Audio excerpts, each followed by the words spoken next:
Welcome to another episode of The Brand Called You, a podcast and podcast show that brings you leadership lessons, knowledge, experience, and wisdom from thousands of successful individuals from around the world. I'm your host, Ashutosh Garg, and today I'm delighted to welcome an accomplished medical professional from Macedonia, Dr. Biljana Gjuroska. Biljana, welcome to the show. Hello, Ash. It's good to be here. Thank you. Dr. Gjuroska is a medical doctor. She's a certified homeopath and a teacher of PC 1 to 3. After becoming a licensed medical practitioner, she upgraded her knowledge with clinical homeopathy. Yes. So, Biljana, my first question is, tell me about your own journey from conventional medicine to homeopathy. It was something that it was not like I intended to do, because my first interest when I started medical school, I wanted to finish genetics. That was something that I was very eager to do. But finishing in medical school, I had a chronic medical problem, and it was something that was not possible to solve it with classical medicine. And my friend, he just mentioned that I can go and use homeopathy.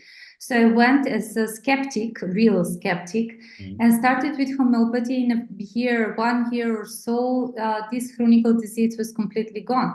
And I was like a, medical miracle in my company of my professors and assistants.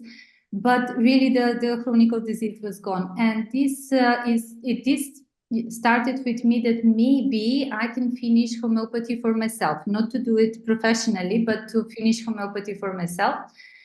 But after finishing homeopathy, clinical homeopathy, I just couldn't continue with classical medicine. I like classical medicine and I use it in my regular practice because all the benefits of all the knowledge that we have now, it's really beneficial. But I compare it and sometimes use it together with homeopathy. Fascinating. What an amazing journey. Thank you. So my first question regarding homeopathy for our viewers and listeners is, what are some of the fundamental principles of homeopathy that differentiate it from conventional medicine? Most important is that homeopathic remedies, they don't have chemical substance inside. They are more to say vibration of the substance, is more informational medicine. And the reaction is they stimulate the body so the body can go to the own balance. And this is very important. And this is the fundamental difference from the classical medicine. The other thing is individual approach and holistic approach, because whenever we treat acute disease or something chronic, we have to have this holistic approach, because that's the moment that we really find the correct remedy. Very interesting. And you just mentioned that you, of course, enjoy clinical medicine also, but how do you integrate clinical and classical homeopathy in your own practice? For example, in Ayurveda, it's known that there are Ayurvedic diagnostical methods, right? In homeopathy, we don't have them. Actually, for diagnosis, we use all the knowledge from the conventional medicine. So I have to use a stethoscope, I have to use tongue depressors and stuff like that. And then I have to look for blood results. So all the diagnostic that is from conventional medicine, I use it every day in my practice. But when it comes to therapy, I often and most of it use homeopathic treatment. Sometimes when it's extremely needed, of course, we use conventional medicine. And I've of course tried homeopathy many times. In India, homeopathy is very large. Yes. But as a practitioner, can you talk to me about some of the misconceptions of homeopathy? Of course. I mean, homeopathy lost its spectacular knowledge because of the conventional medicine, because of the antibiotics, and because of the rapid effect of the treatment of conventional medicine. The homeopathy, because there is no chemical substance inside, it was labeled as a placebo. But with all the knowledge that we have now, informational medicine, nanomedicine, and everything, now it's more clear about how homeopathy works. And there are so many researches made in vivo and in vitro that are done in laboratories, how homeopathic remedies can really affect the human cell, and how the balance of the human cells is restored with homeopathic remedies. And there is no side effects of homeopathic remedies. You cannot be addicted to homeopathic remedies. So it's very gentle way to treat human body. So for me, it's very different, very acceptable. And the thing is, people don't know it when somebody say it's a chemical substance. There is no chemical substance, and how does it work? And in the beginning, it was very difficult to explain how homeopathy works. But now it's more clear how it works. Actually, information comes to the body. This information triggers our organism to go back to its balance. It's so simple. Interesting. And Biljana, when I was preparing reading about you and preparing for my conversation, this phrase came up, which is like cures like. I wanted to understand, what does this phrase mean in homeopathy? Like cure like, it's our fundament of homeopathy. What does it mean? Homeopathic remedies, how do we choose homeopathic remedies? For example, we all know arsenicum album. Arsenicum album is a famous poison, so everybody have heard of it. And how reacts when we come to this toxin in our body with this poison? There is acute poisoning. Acute poisoning can cause vomiting, diarrhea. Sometimes it can cause raised temperature. Sometimes it can cause very exhaustion of the body. So all these symptoms are from the poisoning of arsenic, right? But these symptoms can be found in a simple stomach virus, which is very common these days in Macedonia. So stomach virus goes with vomiting, with diarrhea, with pain in the abdomen, with raised temperature. So in homeopathy, we use the vibration of arsenicum album to treat symptoms, something that is like poisoning of arsenicum. And this is we treat the stomach virus with arsenicum album, because the symptoms are very similar to the poisoning of arsenicum, and this is like cures like similia simili burcurentum. So there are a lot of homeopathic remedies with dangerous names, but actually we treat the symptoms that are similar to be caused with this poison. So there is no poison in homeopathic remedies, not even one molecule of the starting substance. Very interesting. And how does homeopathy address chronic conditions compared to acute conditions? Yeah. Acute conditions are similar to conventional medicine. We take the symptoms, for example, sore throat or headache, or maybe, I don't know, cough. So we treat it with the best homeopathic remedy that is due to the symptoms. But when it comes to the chronic disease, it's a bit different. Why? Because in homeopathy, we have something that is called constitutional remedy. And constitutional remedy is something that you can really find in homeopathy. You cannot find it in conventional medicine, or you cannot find it in Chinese medicine. So it's very typical for homeopathy. And this is the miracle of homeopathy, actually, because we try to find the vibration of the person. So we accompany this his diseases, mental, emotional characteristic, physical body like, and all this. So we find one remedy, and it's not only about the remedy, because we have to find the correct homeopathic remedy that is similar to the vibration of the person. But then we need to find the correct potency of the homeopathic remedy, and this is the individual approach. We have to find the moment how to give this homeopathic remedy on the right time. For example, somebody might need it every day. Somebody might need it once a month. Other people need it in 6 months or a year. So this is the moment how we treat this individual approach and holistic. And in this chronic disease treatment, the homeopathy is in the whole spectrum. You can see the treatment. Sometimes it works really fast, but sometimes it really takes time. Interesting. And the other thing that I've often wondered is, what is the significance of potency in a homeopathic remedy? A homeopathic remedy, when we start to explain how it's made, for me, being a medical doctor, when the first time I went for a homeopath, and they explained to me how the homeopathic remedies are being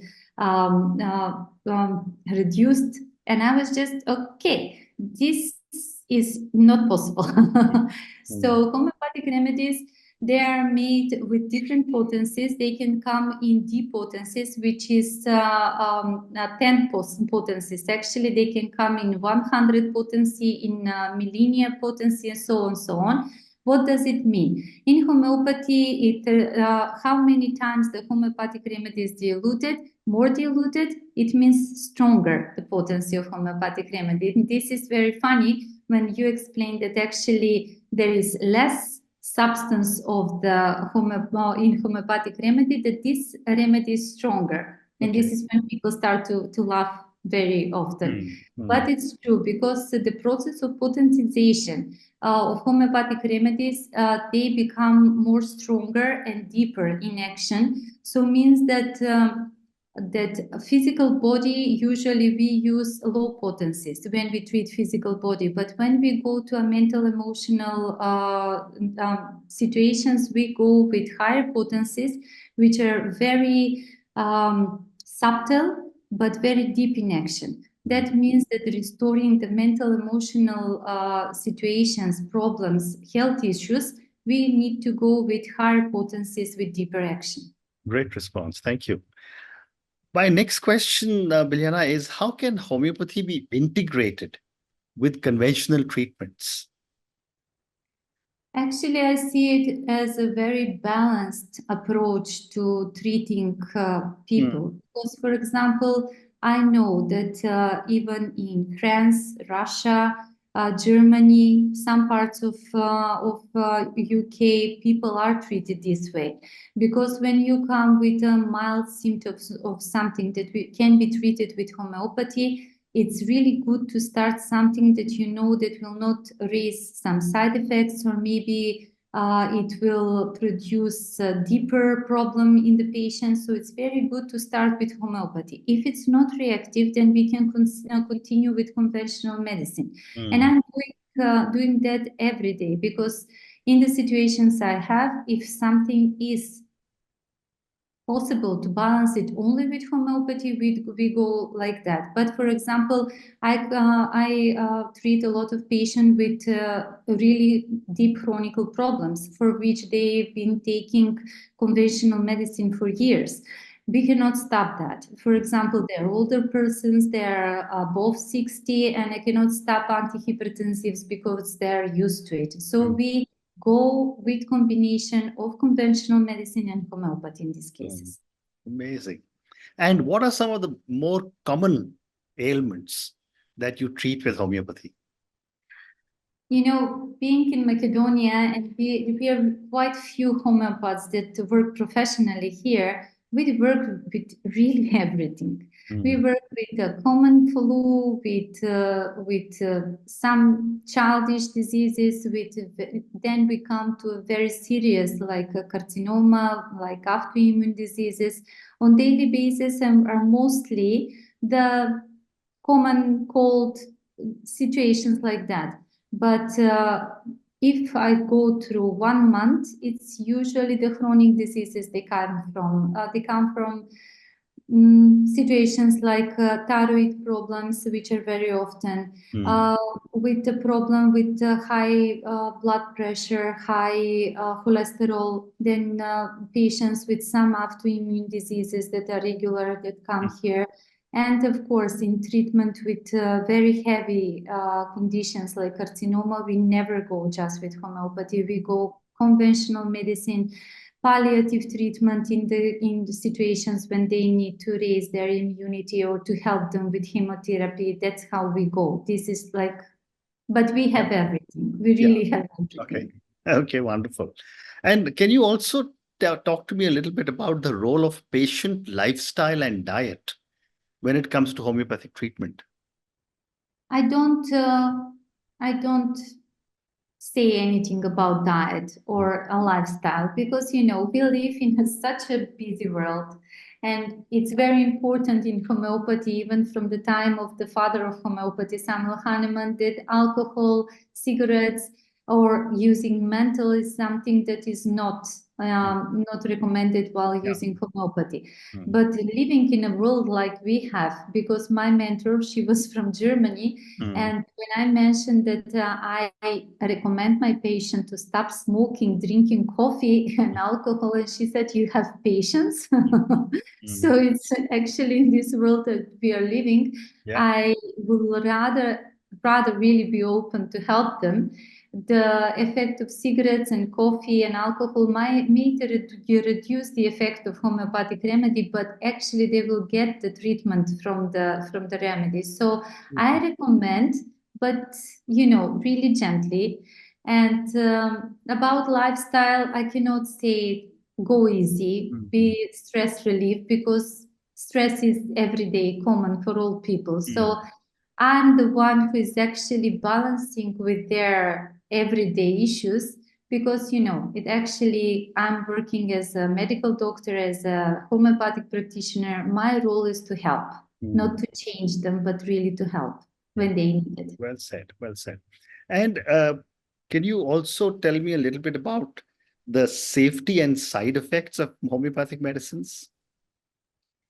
Um, Safety. Homeopathic remedies are really safe when they are given by practitioner. I don't recommend taking homeopathic remedies, just because you read on a web. It's a good thing to do, Mm. because I had few cases of people who were trying to self-treat them, and they were taking homeopathic remedy very often during a very long time, and then something happens which is called homeopathic effect of the remedy, which is not actually a side effect of the remedy, but that means that overstimulated body sometimes can produce the symptoms that we are actually treating. Mm. So there are no classical side effects as we know them. For example, if you take homeopathic remedies, you cannot compare it to antibiotics, because antibiotics, we know it's very hard on the liver, it's very Mm. hard on the abdomen and the intestine, but it's not so with homeopathic remedies. But on the other side, if you take homeopathic remedies for a really long time, you can have this homeopathic effect, Mm. which can be treated. Of course, it's not that dangerous, but why to go through that? So Mm. it's very important to even with homeopathy, to be very careful. Fascinating. And can homeopathy support or uh, help to manage mental health and emotional health? Yes, of course. For example, homeopathy, when I use it in the issues of mental health, I always go together with psychiatrists, Mm. because I'm not a psychiatrist, and I prefer when I have a diagnosis, a cooperation with psychiatric doctor, so we can cooperate with in the treatment of better of benefit of the patient. Mm. Sometimes with psychologists is very easy because they don't give drugs. So it's very easy because psycholog can navigate me what to treat in eventual times. And about emotional support, of course, homeopathy works with vital force, and vital body is emotional body. So we work with emotions very well when it comes to sadness, when it comes to mild depressions, when it comes to situations like anxiety, and it works very well. Very interesting. And how do you tackle patients who do not respond to homeopathic cures or treatments? Actually, they all respond, Okay. but they don't respond so fast as we want them to. Mm. So there are homeopathic remedies actually that are given to the people that are really slow responders of homeopathic remedies. For example, sulfur is one of those. We give it to stimulate the body to start to react to homeopathic remedies. There have been a few people that I've been very patient just to see if there is really no difference from giving homeopathic remedies.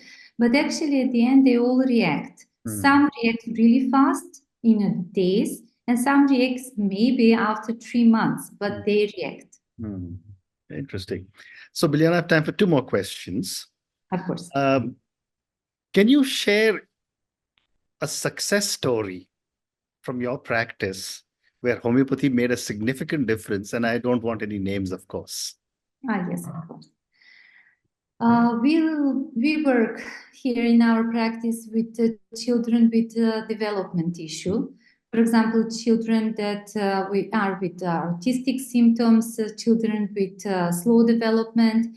And one of the most successful stories was with one child which was diagnosed with very heavy spectrum of autism. It was not speaking, there was no eye contact, there was no, it was out of this world. And we started homeopathic treatment. It was, I don't know, after 3 months, he came to my office and he started talking. He started pointing. He know the shape of the animals. He know the sound of the animals. And now this boy is grown up, and he is doing really well in this world. It's not like that with every autistic children, but this was one of the most spectacular, effect. And for me, these are the moments, and it was not only this story, but these are the moments that I continue. As a medical practitioner, there are times that you lose your hope.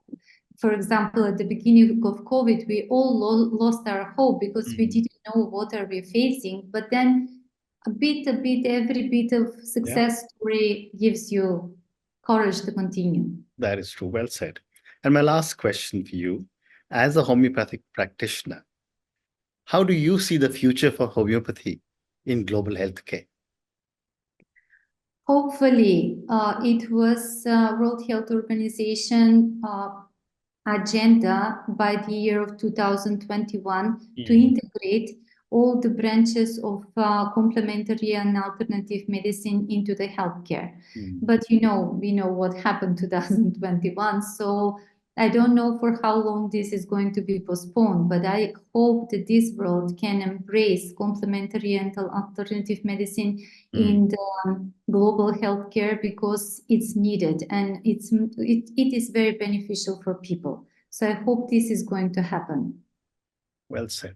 And on that note, Biljana, thank you so much for speaking to me about your own amazing journey from conventional medicine to homeopathy. Thank you for talking to me at such length on so many different aspects of homeopathy and how it is a big cure that is available in the world for people who are unwell. I think one of the things that has come out is that in any kind of treatment, belief is very important. Yes, of course. And patience is very important. And I think you covered both of them at great length. Thank you for speaking to me, and all the very best to you. Thank you. And have a really nice afternoon. Thank you. Thank you for listening to the Brand Called You videocast and podcast, a platform that brings you knowledge, experience, and wisdom of hundreds of successful individuals from around the world. Do visit our website www.tbcy.in to watch and listen to the stories of many more individuals. You can also follow us on YouTube, Facebook, Instagram, and Twitter. Just search for the Brand Called You.